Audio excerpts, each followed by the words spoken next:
Hello and welcome everybody to the first content update for PowerWash Simulator, which is 0.4. Today we're doing a bit of a developer vlog on some of the changes, what we've made, and why we've made them.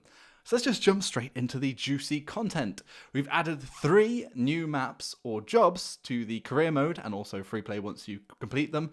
And those are the RV, recreation vehicle, which has become very dirty after a lot of travel. It's very colourful, and I think there's a few details people will enjoy with rust and little bits. Then we have the fire helicopter. Again, lots of details here to get around. It's quite a similar size to the fire engine in the previous version, but has some complex details in the rotary blades and many pipes around the helicopter too. And finally, the map we haven't really shown off much at all is the treehouse, and we're really excited for people to take on the heavy-duty power washer and really cut through some quite tough dirt just like butter. No other map really has this much moss, and you may have actually been across moss before with the lower power washers and thought they're relatively tough dirt, but this is going to be fun, and we're really excited to see people playing this. And this is the really big map this time that will take people quite a while to complete. So that takes up the total number of jobs in the career mode up to 20. Next up in the content drop is the challenge mode.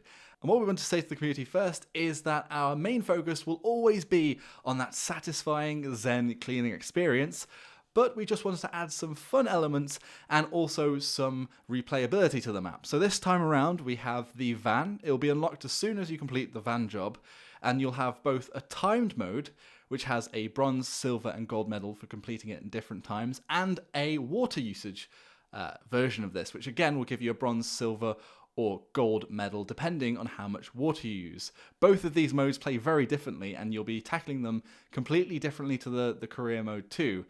You're given a set loadout for both of these, and it should be a lot of fun. So moving into the quality of life and community requests and changes that we made based on all of your feedback. So first of all is the soap rework to the system. So essentially we noticed that a lot of players were struggling with the soap system, both in knowing what the hell to do with it, but also overspending and how to actually use a soap. So what we've done is made it so that every level gives a set amount of soaps and types of soaps so that they make sense for those levels. So for example, in the second level, there's some wood cleaner, stone cleaner, and multi-purpose. And you can only now buy the soaps from the shop itself, so people can't accidentally refill loads of soap when they don't mean to. We've also given a prompt for every time that you run out of soap, telling you how to refill.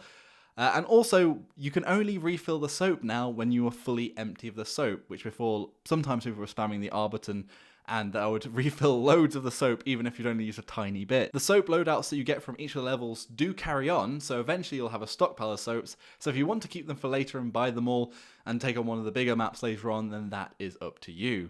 On top of getting rid of the soap debt and overspending, we also knew that we needed to make soap more useful and sort of focused.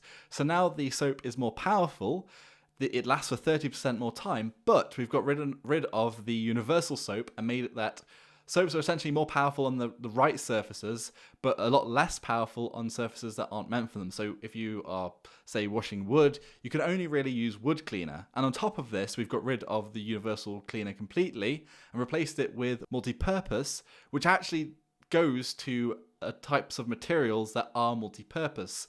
So now, basically, all the soaps are very specialized and you'll be using them a bit more tactically. Again, like with everything, there's lots more space for us to do more in early access, and we're very open to hearing feedback from everyone. And we've got a few little ideas of our own that we'd like to explore, but we don't have anything firm just yet. Some other quality of life changes that we've found that a lot of people were struggling with the last 1% of dirt, and sometimes that was very frustrating, especially if it was quite transparent dirt. So one of the big changes is we've made it so that some very opaque, so that means that they're almost see-through dirt that you can only really see in the dirt vision, will auto-complete now.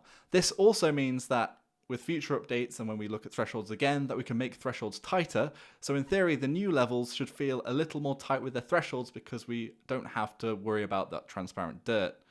Hopefully it means that also when people are looking at an object and they literally can't see any dirt, it will actually have auto-completed if it was pretty much invisible. We've also made a to-do list which pops up in the corner of your screen when you get down to the last 3 details of a job, just to remind you of what's left so you don't necessarily have to go into the details tab anymore.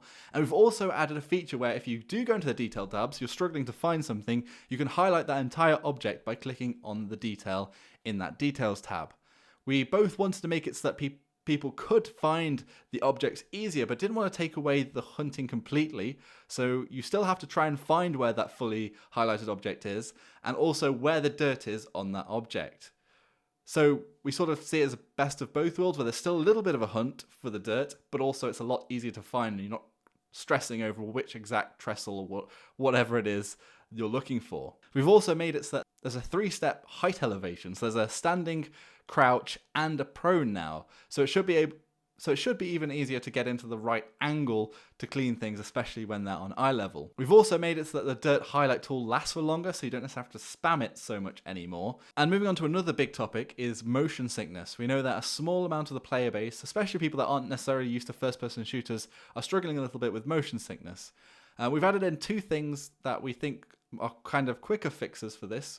Both that at the moment the crosshair fades once you start firing. You can now go into the options and set it to be always on. And this means that there'll be a fixed point in the center of your screen so that you can focus on that rather than getting focus on the motion outside, and we're hoping this will help with motion sickness. And we've also added some higher frame rate options up to 240 FPS, which again, if people have a higher refresh rate monitor, they should have smoother movement going forwards.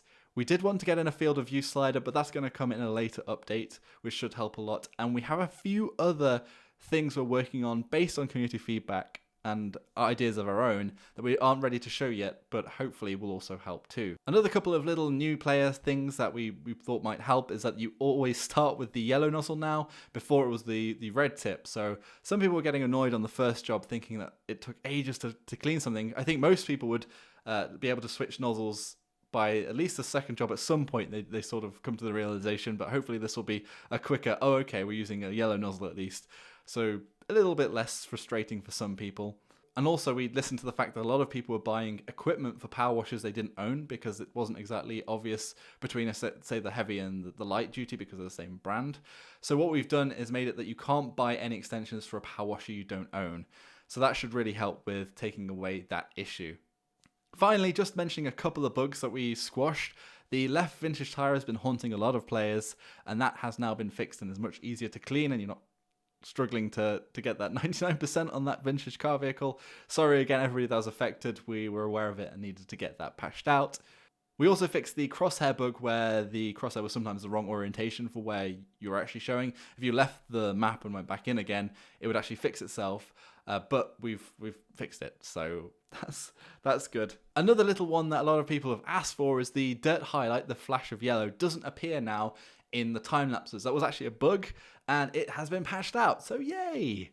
There's lots more quality of life and bug fixes that we haven't mentioned in this little show, so if you want to find out more about those, hop over to Steam, and they will be in the news section in the update post. Thanks again to everybody helping us shape up the game to be the best it can be in early access, and we're pretty much listening to feedback wherever it comes, and it's all greatly appreciated. We'll see you all for the next update.